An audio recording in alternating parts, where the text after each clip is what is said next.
ایک آدمی سفر کرتا رہا، سواری ساتھ تھی اور سواری پہ جو کچھ زیادہ رہا ہے، توشہ ہے، پانی ہے، ساری چیزیں اس میں تھی۔ چلتا چلتا اتنا تھک گیا کہ ایک درخت کے نیچے ٹیکا لگایا، نیند لگ گئی اور جلدی میں بیچارہ نہ سواری سے زیادہ راہ کو توشے کو اتارنے اس کو یاد تھا، نہ وہ سواری کو باندھنا اس کو یاد تھا۔ جنگل ہے، جب اٹھا تو دیکھا کہ نہ سواری ہے نہ وہ توشہ ہے۔ شدت کی بھوک بھی لگ رہی ہے، پیاس بھی ہے، اور اس کو معلوم ہے کہ اگر میں غذا اور پانی کی تلاش میں نکلوں تو پہنچ نہیں پاؤں گا، ایسی جگہ ہوں جو آبادیوں سے بہت دور ہے۔ بیچارہ اتنا پریشان ہوا کہ موت کے سوا اس کے سامنے کوئی چیز تھی ہی نہیں۔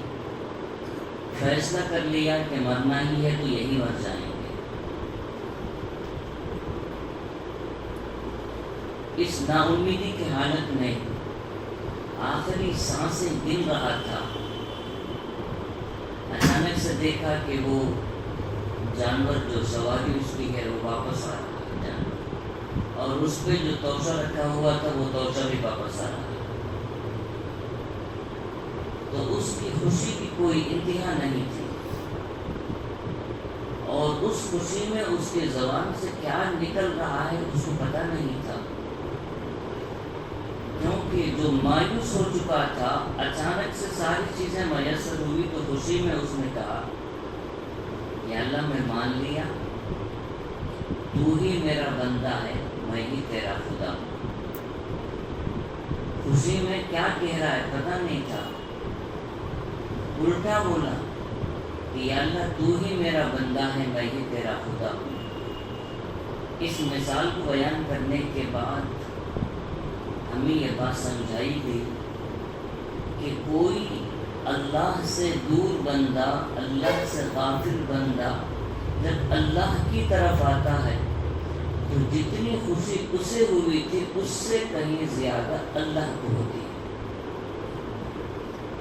بندے کے آ جانے پر، بندے کے متوجہ ہونے پر اللہ بہت اس کو، اس کے ہر عمل کی قدر کرتے ہیں،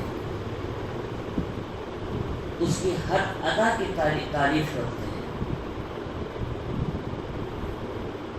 اللہ تعالیٰ اگر کسی سے محبت کرے اتنے بڑے نصیب کی بات ہے، لیکن اللہ تعالیٰ نے کہا والذین آمنوا اشد حبا للہ، میرے ایمان والے بندے جو ہیں ان کے اندر بڑی شدت کی محبت ہوتی ہے، میرے ساتھ وہ محبت کا جو معاملہ کرتے ہیں وہ بڑا ہی شدت والا ہے، بڑی اچھی محبت وہ کرتے ہیں۔ جیسے کوئی کمال والا جب دیکھتا ہے کہ اس کی کمال کی قدر کی جا رہی ہے تو وہ خوش ہو جاتا ہے کہ میرے فن کو ان لوگوں نے سمجھ لیا، اس کی قدر کی۔ تو اللہ کی معرفت جس بندے کو حاصل ہو جاتی ہے اللہ اس کو بہت پسند کرتا ہے، اور رہتی دنیا قرآن کریم کے اندر ان کی تعریف محفوظ کرتی ہے۔ تو فرمایا کہ فاذکرونی، مجھے یاد کرتے رہو، اذکرکم، میں بھی تمہیں یاد کروں گا۔ یہ دنیا کا اصول ہے، ایک طرفہ کبھی فیصلے نہیں ہوتے، دونوں طرفہ ہونا چاہیے۔ اللہ تعالیٰ بھی فرماتے ہیں کہ تم مجھے یاد کرنا شروع کرو، میں بھی تمہیں یاد کروں گا۔ تم تنہائیوں میں مجھے یاد کرو گے تو میں تمہیں لوگوں کے درمیان یاد کروں گا، تم تنہائیوں میں مجھے یاد کرو گے، لوگوں کے دلوں میں تمہاری محبت کو ڈال دوں گا۔ ہر ایک آدمی تمہارے ساتھ عزت کا معاملہ کرے گا، تمہارے ساتھ محبت کا معاملہ کرے گا۔ یہ اصل میں میرے ساتھ محبت اور مجھے یاد کرنے کا صدقہ ہے کہ لوگ تمہارے ساتھ عزت کا معاملہ کر رہے ہیں۔ تو اللہ کے ساتھ محبت کیسی ہونی چاہیے؟ ایک اللہ والے جو ہے، ایک اللہ والے کی خدمت میں پہنچے،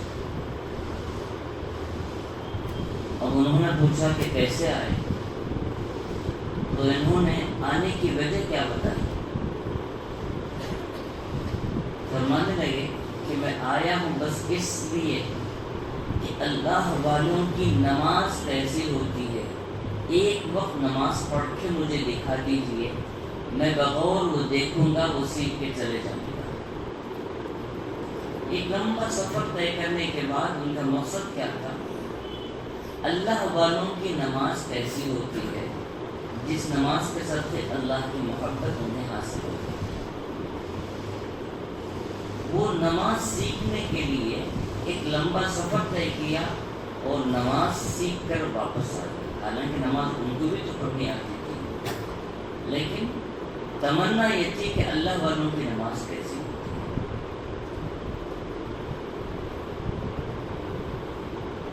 تو اللہ سبحانہ و تعالیٰ یہی فرما رہے ہیں، فَاذْكُرُونِي أَذْكُرْكُمْ، کیسے بھی طریقے سے مجھے یاد کرو، رات کی تنہائی میں یاد کرو، دن کے اجالوں میں یاد کرو، بازاروں میں یاد کرو، گھر کے اندر یاد کرو، جہاں جہاں جاتے ہو میرے یاد کرنے کا تمہارا ڈھنگ الگ ہے، ہر صورت مجھے یاد کرتے ہو۔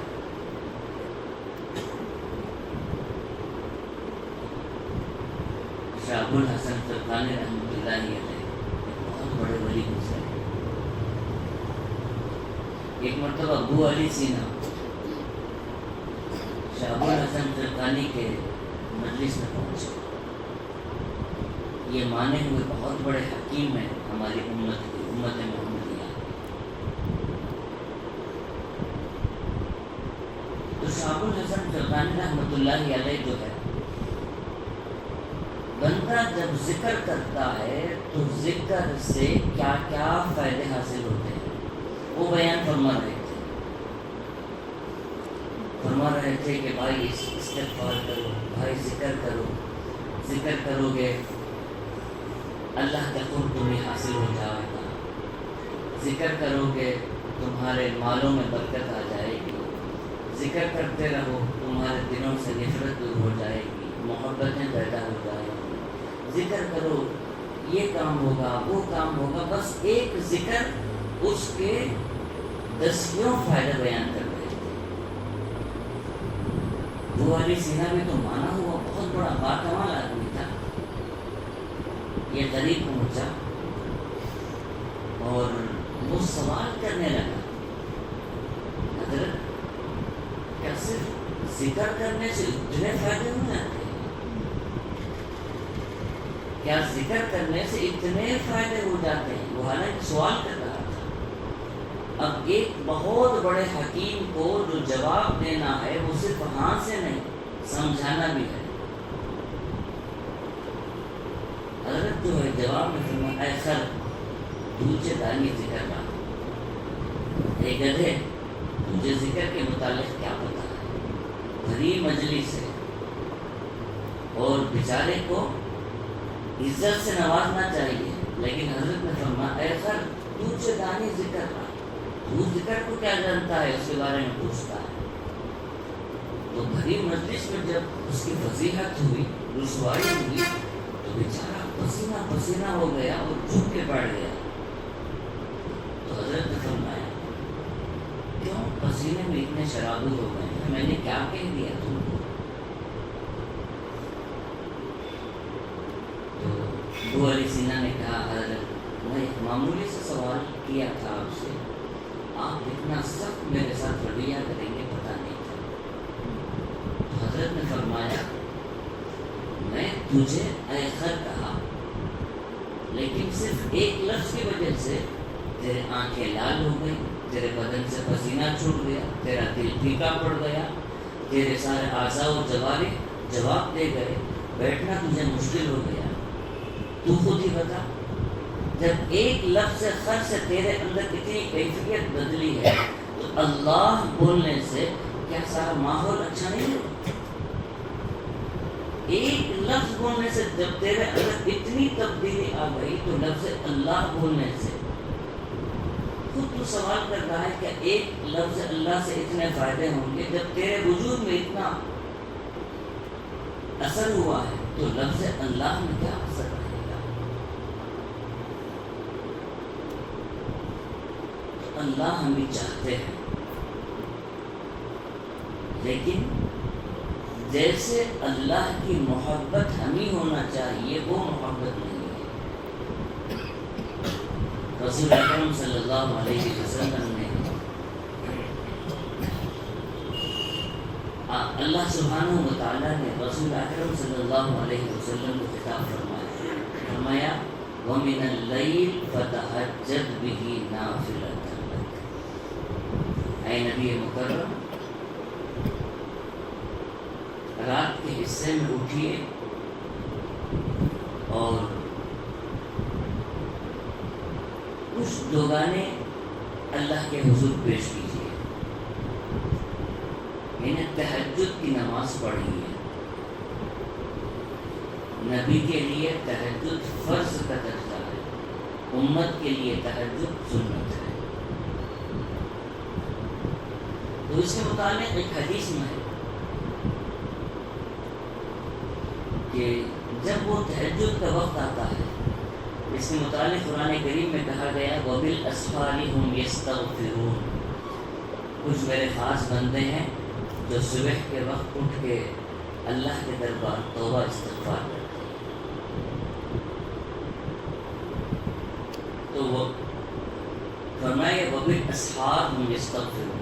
ایک حدیث میں ہے کہ جب وہ وقت آتا ہے صبح کا تو اللہ سبحانہ و تعالیٰ فرشتوں کو حکم دیتے ہیں کہ جو ایمان والے بندے ہیں ان میں تین قسم کے بندے ہیں، ان کے ساتھ کیا معاملہ کرنا چاہیے۔ تو کچھ بندے ہوتے ہیں اللہ سبحانہ و تعالیٰ فرماتے ہیں کہ یہ میرے محبوب بندے ہیں، انہیں اٹھا دو، انہیں اٹھا دو، انہیں جگا دو، یہ اٹھیں گے اور میرے دربار نمازیں، دعائیں، ذکر و اذکار کریں گے، تو ان کے ہر عمل کو لکھتے جانا۔ فرشتے باقاعدہ انہیں اٹھاتے ہیں، جگاتے ہیں، وہ اٹھ کے اللہ تعالیٰ کے حضور نمازوں میں مصروف ہو جاتے ہیں، تہجد میں مصروف ہو جاتے ہیں۔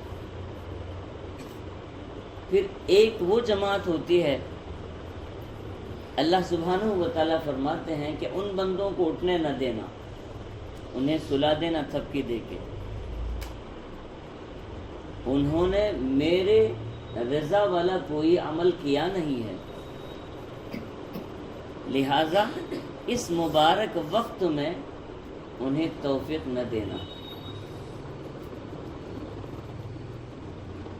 تو وہ کروٹ بدل بدل کر میٹھی نیند سو جاتے ہیں۔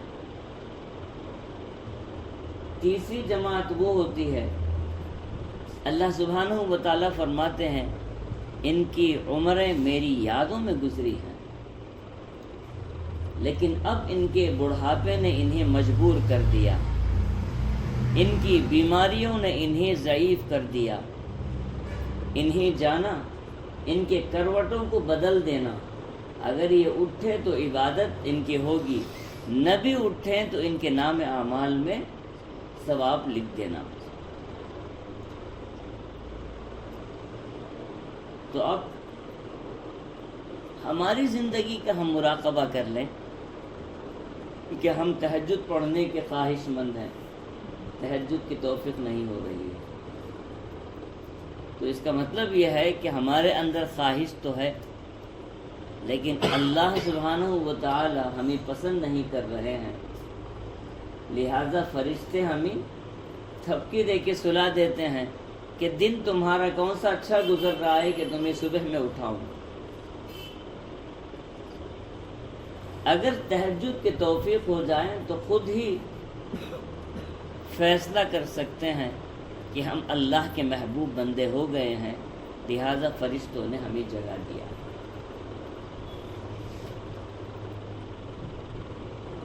تو فاذکرونی اذکرکم، اللہ کی یاد 24 گھنٹے بندہ